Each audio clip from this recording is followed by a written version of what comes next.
Hello everyone, welcome back to IGNOU exams. आज मैं आपको इग्नू के course BEGG 171 media and communication skills करवाऊंगी। इस बुक में टोटल 4 ब्लॉक्स हैं, जिसमें से 3 ब्लॉक्स मैं करवा चुकी हूँ। आज हम थर्ड ब्लॉक करेंगे, जिसमें 4 यूनिट्स आपको गिवन है।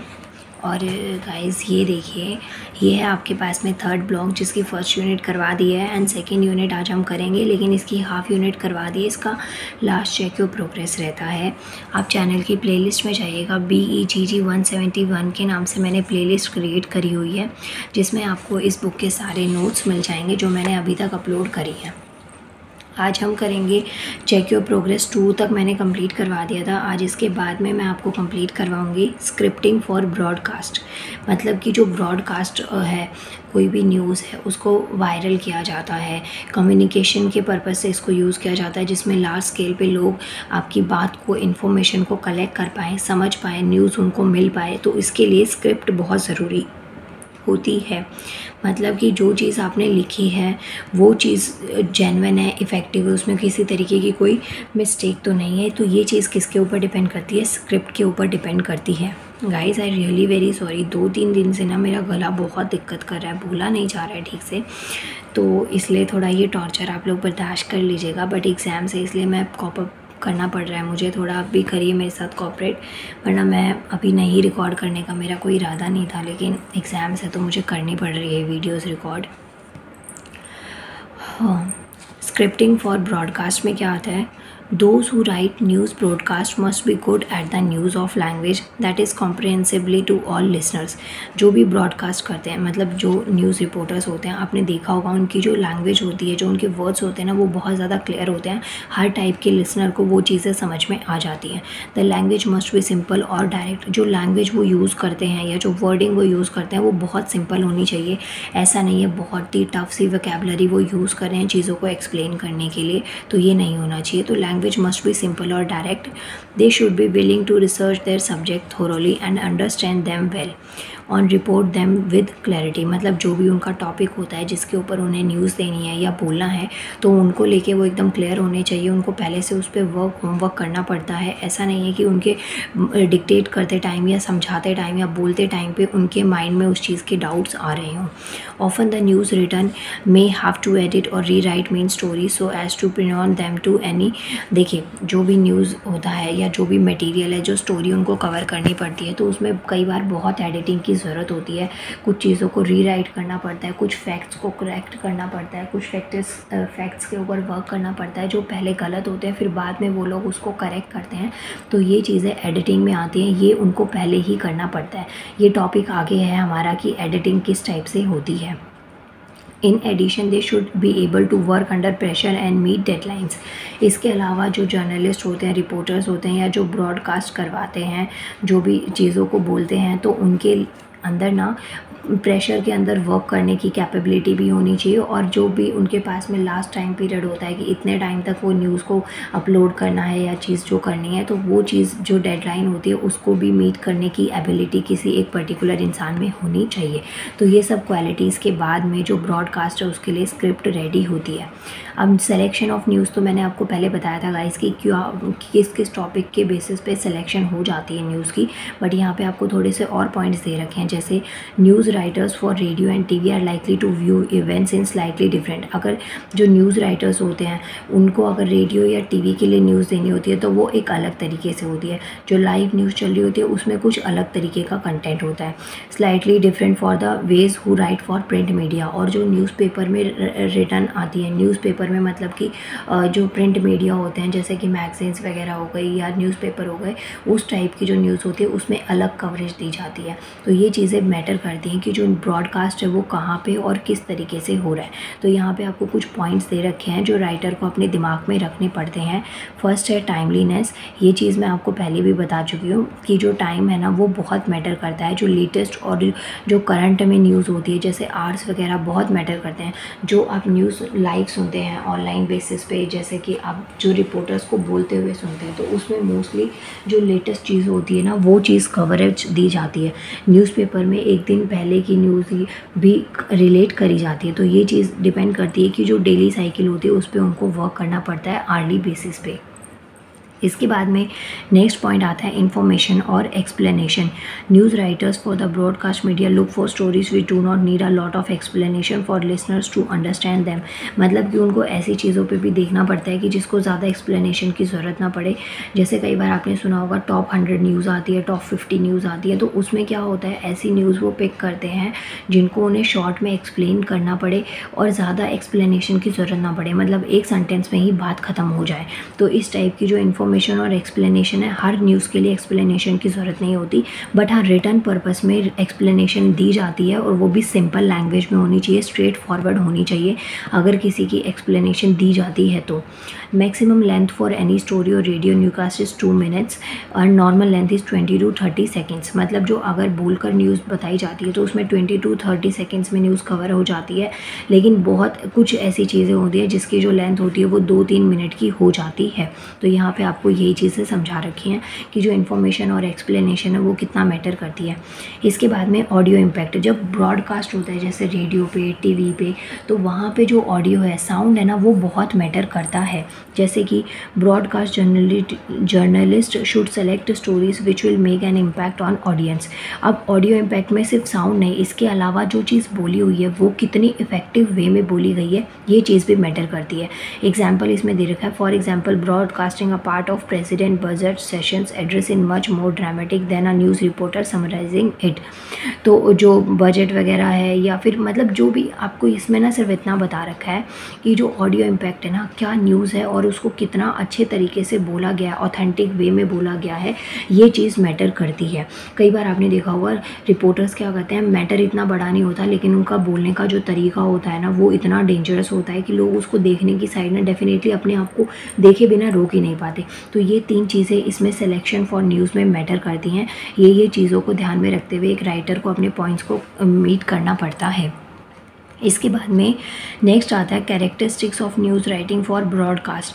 क्या क्या कैरेक्टरिस्टिक्स होती हैं, तो ये चीज़ पहले भी मैंने आपको बताई थी। 5 W's होते हैं, जैसे कि हु, कौन, what, when, where and why. तो कौन, किसने, कहाँ पे, कब और कैसे, ये चीज़ें मैटर करती हैं कि जो न्यूज़ बनेगी तो वो किस टाइप से बनेगी। अब इसमें 5 S के जगह 4 C's भी वर्क करते हैं, जैसे कि करेक्टनेस होनी चाहिए, न्यूज़ में बहुत क्लैरिटी होनी चाहिए, कॉन्साइसनेस होनी चाहिए और कलर होना चाहिए। मतलब कि हर तरीके से न्यूज़ को इफ़ेक्टिव बनाया जाता है। These are 4 C's serve as a basics for broadcast writing and form a good framework for discussion here. ये जो 4 C's हैं इसको हम आगे डिटेल में भी एक्सप्लेन करेंगे कि इसमें क्या चीज़ आपको बता रखी है। One important characteristics of writing for broadcast is the emphasis on the immediate. As you mentioned earlier, broadcast news up to be minute. मतलब कि जो न्यूज़ होती है ना वो टाइम के ऊपर बहुत मैटर करती है कि अब वही लेटेस्ट में जो चीज़ हुई है लोग उसको ज़्यादा देखेंगे, ज़्यादा सुनना पसंद करेंगे। It should also be written as if updated to the last minute while the past tense of the verb is preferred in the print media. वहीं पे जब भी आप न्यूज़ में, टीवी में न्यूज़ सुनते हैं तो वो करंट अपडेट्स होते हैं, और जब आप न्यूज़पेपर में सुनते हैं तो वो एक तरीके का पास्ट टेंस में कन्वर्ट हो जाता है जो प्रिंट मीडिया होता है, चाहे न्यूज़पेपर हो, चाहे मैगजीन हो या कोई और आर्टिकल आप कहीं पर पढ़ते हैं तो, जो कि बाद की बात होती है। When news is broadcast concretely with an event happening. इसमें यहाँ पे आपको एग्जांपल दे रखा है, जैसे कि prime minister said yesterday that he would support the hiking of petrol prices. जो पेट्रोल प्राइसेस बढ़ रहे हैं तो प्राइम मिनिस्टर उस चीज़ के ऊपर उस चीज़ को सपोर्ट करेंगे या फिर उनको उस चीज़ के ऊपर एक्शन लेना है। तो ये चीज़ क्या है, न्यूज़ में आएगी तो ये करंट में बताएंगे कि हमारे प्राइम मिनिस्टर ने ये चीज़ बोली। न्यूज़पेपर में आएगी तो ये चीज़ पास्ट टेंस में यहाँ पे सेड हो जाएगा, से की जगह यस्टरडे हो जाएगा टुडे की जगह, तो ये चीज़ किस में कन्वर्ट हो गई, पास्ट टेंस में। तो ये बहुत सिंपल सी बात है कि आप लाइव सुन रहे हैं या न्यूज़पेपर या किसी प्रिंट मीडिया से पढ़ रहे हैं। इसके बाद में नेक्स्ट आता है guys, another important characteristic of writing for radio is use of conversational style. Writing for radio is writing for the year. मतलब कि अगर आप रेडियो के लिए कोई कंटेंट लिखते हैं तो इसका मतलब आप अपने कानों के लिए लिख रहे हैं, क्योंकि रेडियो में क्या होता है कि कोई भी विजुअल नहीं होता, मतलब कुछ आपको दिखाई नहीं देता, जो होता है आवाज़ में इफेक्टिवनेस होती है वो सब कुछ कानों से सुनाई देती है।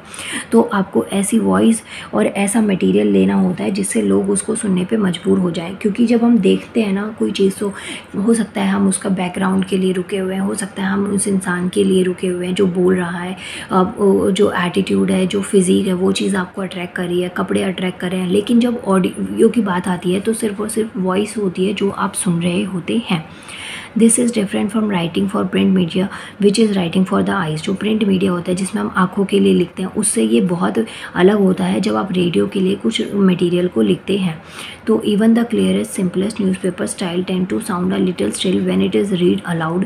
Broadcast news should be written for the ear not to the आई।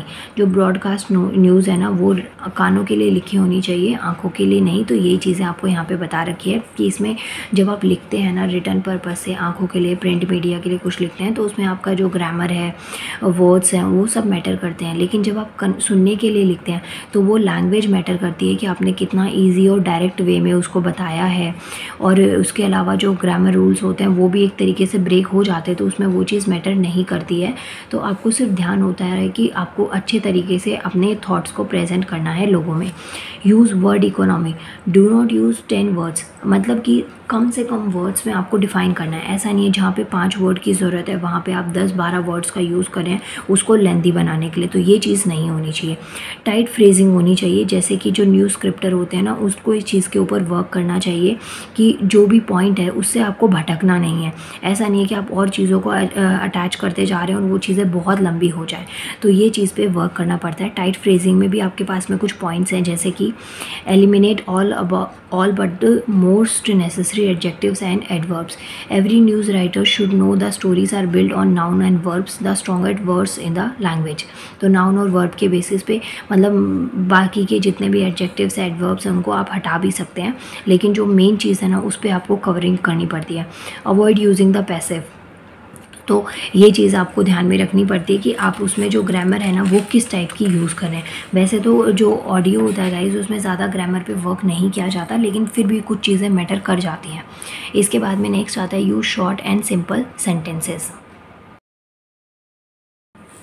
मतलब कि जब आप कुछ बोल के एक्सप्लेन करते हैं या कोई भी न्यूज़ होती है तो उसमें आपको जितने छोटे सेंटेंस और सिंपल सेंटेंसेस होते हैं उनको यूज़ करना चाहिए, क्योंकि बोलते टाइम पे 20 से 30 सेकेंड्स मिनिमम होता ही होता है। इससे अगर ज़्यादा से ज़्यादा बड़ी न्यूज़ भी हो जाएंगी तो 2 to 3 मिनट्स में आपको उसको कंप्लीट कवरेज देनी पड़ती है। तो ये चीज़ मैटर करती है कि आप शॉर्ट और सिंपल सेंटेंसेस का यूज़ करें।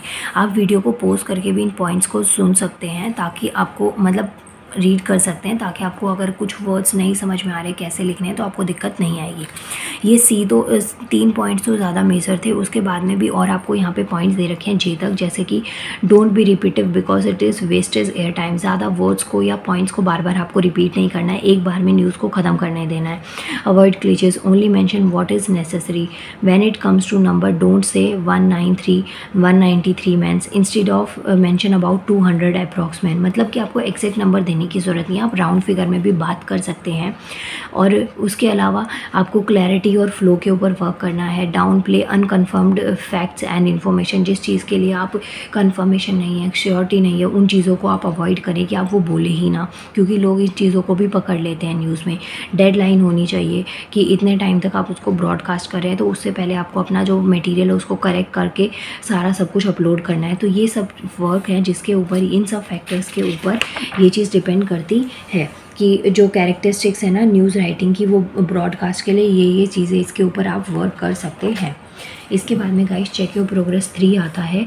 Take a lead story of a newspaper and compare with the radio broadcast. आपको ना न्यूज़पेपर की कोई जो लीड स्टोरी है, ब्रेकिंग न्यूज़ है, उसको जो रेडियो ब्रॉडकास्ट है उससे कंपेयर करना है और अपने थॉट्स में लिखना है। तो ये आप खुद से कर लीजिएगा। इसके अलावा यहाँ पे आपको और भी थोड़े बहुत ना राइटिंग टिप्स दे रखे हैं, जिसकी यूज़ करके आप अपनी राइटिंग स्किल्स को या जो आपकी स्क्रिप्ट है ब्रॉडकास्टिंग के लिए उसको थोड़ा और ज़्यादा इफ़ेक्टिव बना सकते हैं।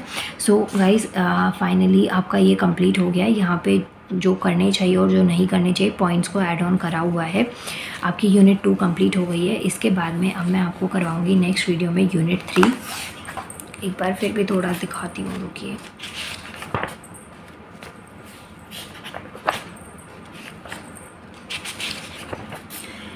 ये देखिए थर्ड ब्लॉक में ना टोटल आपके पास में 4 यूनिट्स हैं, जिसमें से 2 मैंने करवा दिए हैं। अब आपके पास में 2 रह गई है, यूनिट 3 और यूनिट 4। अब मैं नेक्स्ट वीडियो में यूनिट 3 करवाऊँगी, फिर हम यूनिट 4 करेंगे। नाउ मिलते हैं नेक्स्ट वीडियो में। Thank you so much.